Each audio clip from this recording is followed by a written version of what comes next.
As you know, we're doing a project on earthquakes and buildings, and we're lucky to have a visit today from Robert Weston, who's an engineer and an expert on this subject. He's here to tell us about the latest information on designing buildings and how we can protect buildings from these disasters. Please welcome Robert. Thanks very much. I'm happy to answer any questions you have for your project. Well, as we all know, earthquakes can cause thousands of deaths. The one in Haiti in January 2010 killed over 200,000 people. But the reason so many people died is not the earthquake itself. It's the fact that many buildings collapsed, crushing and trapping people. What interests me and other engineers is how we can build houses in developing countries that don't collapse during strong earthquakes. That's interesting. Now, has anyone got any questions? Put your hands up. Yes. Can you tell us? Are there any regulations when you construct buildings in richer countries? I mean, to make the buildings safe from earthquakes? Yes, there are. Modern concrete buildings are made stronger with steel, but this is expensive, so many poorer countries don't have the money for it. They just can't afford to pay for this. That's why engineers are looking at cheap solutions to protect buildings. So what sort of things are engineers developing? Well, one technique is to use more suitable building materials. Let's think about a country like Haiti. Roofs on houses are often made of heavy concrete, and this collapses easily if there is an earthquake. But engineers have discovered that metal roofs supported on wood are stronger. What other kind of materials are best then? We need to use materials that are as light as possible, because these are less likely to fall when the ground is shaking. In Pakistan, walls can be made from straw. Straw? Really? That's right. The straw is pressed into blocks, and then plastic netting holds the walls together. We put this on the inside of the wall. Of course, the outside of the wall is painted and looks completely normal. Is it true that some brick walls aren't strong enough if there is an earthquake? That depends. In Peru, they use a kind of brick which is locally produced and cheap to build walls. But these walls crack and collapse very easily. Again, plastic netting can hold these walls together better so that people can escape when there is an earthquake. So, Robert, what other local materials do developing countries use? Well, in India, engineers are using bamboo to make concrete stronger. And in Indonesia, they're trying to protect houses from underneath. They've put old tyres filled with sand under the building and then construct the house on top. Sorry, but are these cheap and local materials really better in an earthquake? Generally, yes. Some of them are not as effective as more expensive methods, but they're better than nothing at all, and something that poorer countries can afford. So, finally, Robert, do you think these new ideas will help protect people in these countries? Well, I hope so, but so far progress has been slow. Some of these new types of houses have been built, but sadly many millions of people are still in danger. Well, let's hope that many more houses will be safer in the future. Robert, many thanks for coming to talk to us today. My pleasure.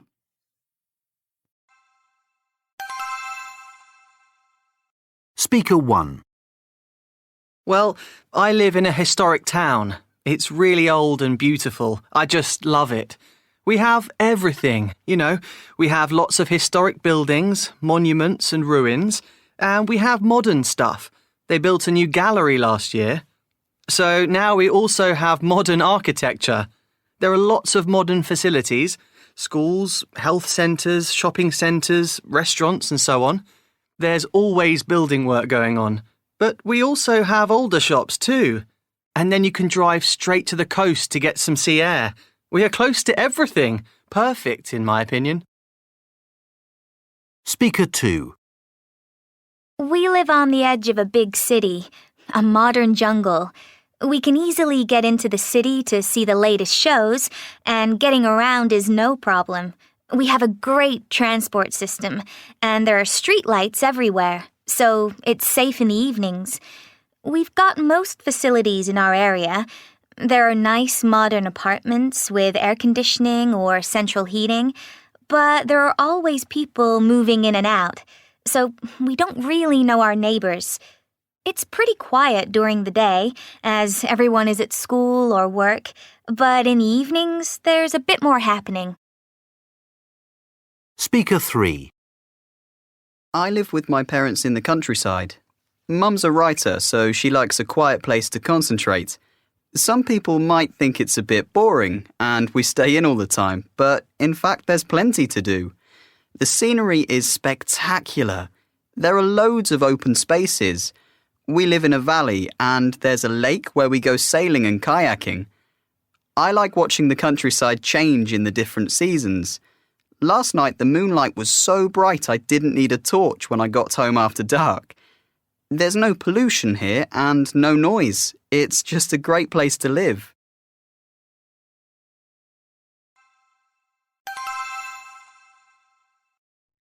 One. We're a big family and it's quite a small house. I share a bedroom with my 2 older brothers. My grandparents live with us too. It's cramped and noisy, but at least there's always someone around. It's the only house I've ever known. I love living with my family. We all get on so well. I suppose I'll move out when I get married. I don't know when that'll be. 2. I had to move to London when I started work. I saw an advert in the paper for a room in a shared house. Well, it's a flat on the first floor of a big house, actually. My flatmates are away working quite a lot, so it's just like living on my own a lot of the time, really, especially during the week. Weekends are different. I have to say that living with friends is more difficult than I thought it would be. For one thing, nobody ever wants to do any housework. 3. I'm in my last year at college and I'm really looking forward to finishing and going abroad or getting out of this town. I can't wait to get away from here and be independent. It's going to be brilliant. My sister and I have shared a room all our lives. My family's lovely, but I'd like to have the chance of my own space, preferably in a lovely sunny country somewhere.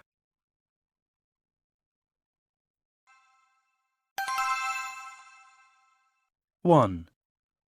As an architect, I'm interested in all aspects of house design, but we can learn so much from traditional constructions and designs. They're usually the ones that are much better in bad weather conditions, and they are much more appropriate to people's needs. If you live in a flood zone, it makes sense to build your house on stilts, doesn't it? 2. Well, a shelter is something less permanent and more basic than a house. Things like the ice igloos that people build in the Arctic region or brush huts in tropical areas are perfect for specific needs, like when you are hunting, for example, because you can put them up quickly. The purpose of a shelter is to protect you from the elements, whereas a home has several spaces with different functions. 3. Yes.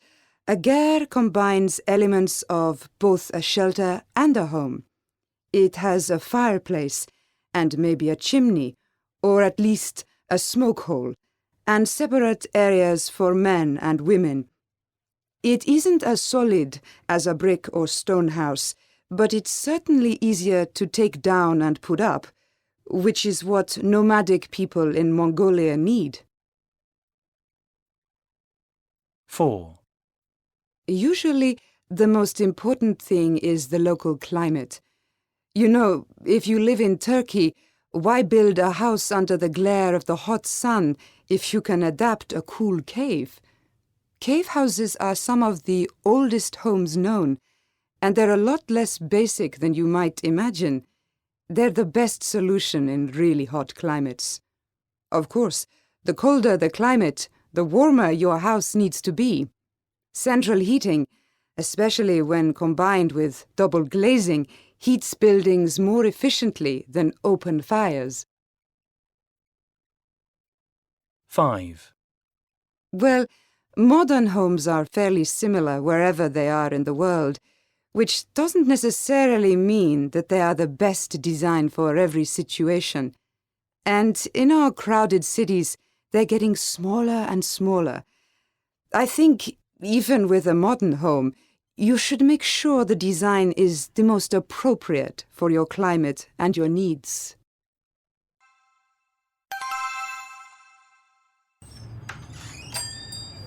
Good morning. Hi. I'm interested in any properties you have in the town centre. OK, and is that to rent or to buy? Oh, it's to rent. I've just started a new job here, so I think I'd rather rent than buy. For now, anyway. Right. Well, we have quite a few flats on our books, from one-bed studios to four-bedroom apartments.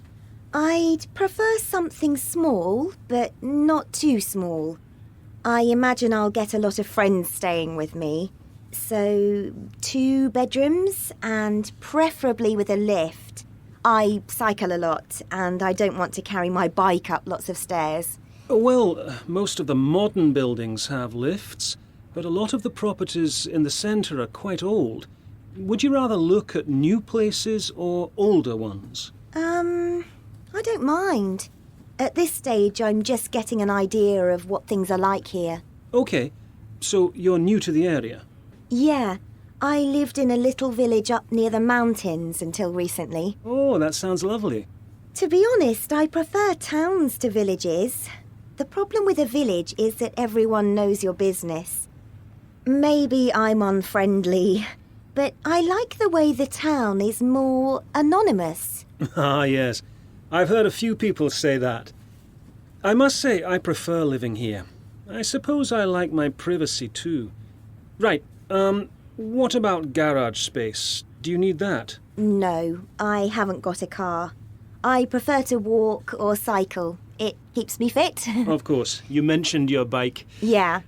And anyway, in my experience, driving in town is a nightmare. I know, and it's getting worse. OK, well, the next thing to consider is your budget and the rental period.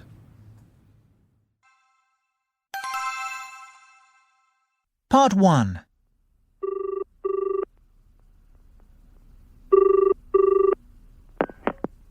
Clarkson and Lyle, good morning. Oh, hi there. I saw your ad for a flat on Oak Street. Ah, yes, number 29. It's just come on the market. It's nice and compact and very conveniently located. Only about 10 minutes from the tube. Sure, but I need to know how much the rent is. I'm on a tight budget. Oh, very affordable. Very affordable. So, the flat needs a bit of work, you know, a good clean and maybe a new coat of paint. OK, but everything depends on the rent. I understand. So, when would you like to see the flat?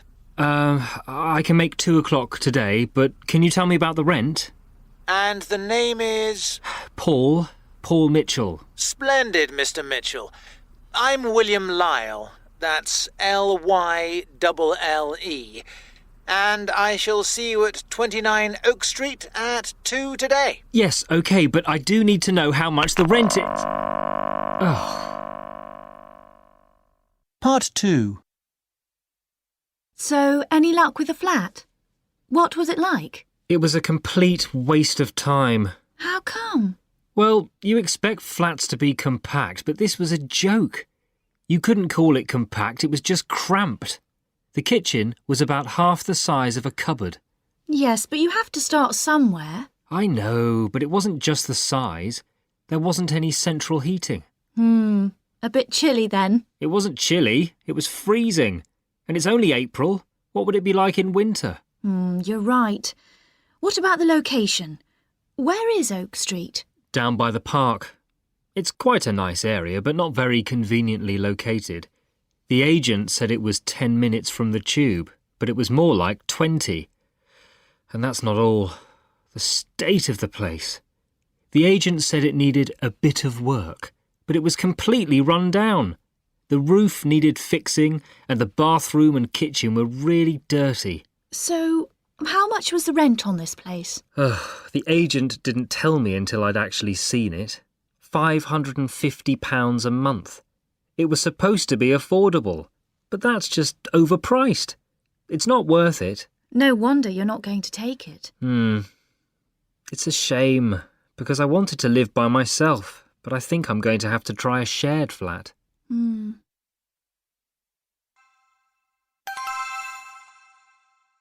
Did I tell you I went round to see Nick and Carol the other day? No, you didn't. How are they? I haven't seen them for ages. Oh, they're fine. They said to say hello to you. You know they've moved recently, don't you? Oh, really? No, I didn't actually. The last time I heard from them, they were still in that place near the centre. Oh, OK. Well, yeah, they've moved. I think it was last month. To be honest, they seem much happier now. Oh, that's good. So what's their new place like? Is it nice? Yeah, it is. It's OK. It's quite a lot bigger than their old place. The front room is huge. It's about twice the size of this room, and the whole place is pretty spacious. That must be nice for them, now the kids are growing up. I know. They said the old place was getting a bit cramped for them all. They wanted separate rooms for the kids. They didn't want them sharing forever. That's the main reason they moved out. So what kind of place is it?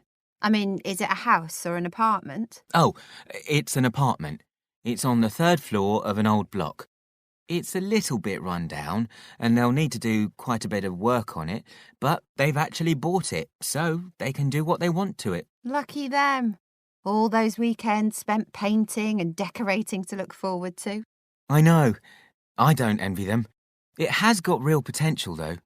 It's got a great kitchen. It's a similar size to yours, maybe a bit bigger, and it's got these lovely old wooden floors throughout. And huge windows, so they get a lot of sunlight coming in, which is great. Then there's a little balcony where you can sit and eat in the summer, and a shared garden out the back where the kids can play and everything. Oh, it sounds lovely. I must go round and see them sometime soon.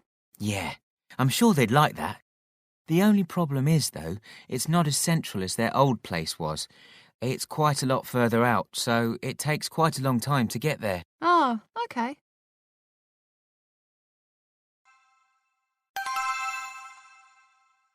Are you Shola? Yeah. Anastasia? Yes, nice to meet you. You too. You found the right stop then? Yeah. It was all very easy.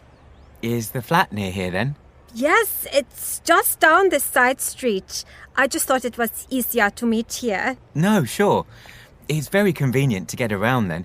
I didn't realise it was quite so central. Of course. I guess that's why it's more popular than it used to be. Right. What's happening there then? I don't know. Maybe just an accident. Really?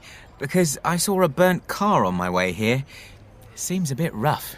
No, it's true it was a bit dangerous before, but the authorities did a lot and there's much less crime now. I mean, of course, there can be trouble now, but it was so much worse in the past.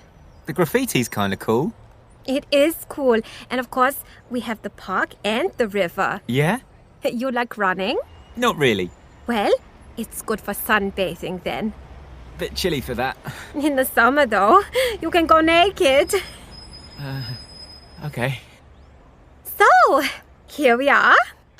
Nice building. Much better now. It's restored. It was falling down before my parents bought the place. It had, I think you call them, squatters. You see all the staircase? It's all been restored. So your parents bought it? You mean the whole building? Yeah, it was an investment a few years ago.